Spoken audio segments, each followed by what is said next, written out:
রাসূল সাল্লাল্লাহু আলাইহি ওয়াসাল্লাম বলেন, ইকরাউল কোরআন, তোমরা কোরআন তেলাওয়াত করো, ফাইন্নাহু ইয়াতি ইয়াউমাল কিয়ামাতি শাফিআন লিআসহাবি, কেননা কোরআনুল কারীম কিয়ামতের দিনে শাফাত করতে আসবে।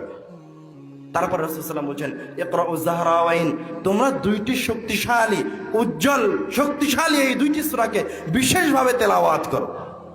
আল বাকারা ওয়া সূরাত আলে ইমরান, সূরা বাকারা আর সূরা আলে ইমরান। কেন? فإنهما تأتيان يوم القيامة كأنهما غمامتان, কেননা এই দুইটি সূরা কিয়ামতের দিনে দুইটি মেঘখণ্ডের আকৃতি ধারণ করে আসবে। আও কাআন্নাহুমা গায়ায়াতান, অথবা এই দুইটি সূরা কিয়ামতের দিনে দুইটি সামিয়ানার আকৃতি ধারণ করে আসবে।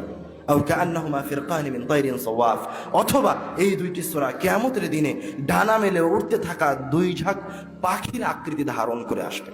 কিন্তু তারা কিয়ামতের দিনে আকৃতি নিয়ে উপস্থিত হবেই হবে, উপস্থিত হবেই।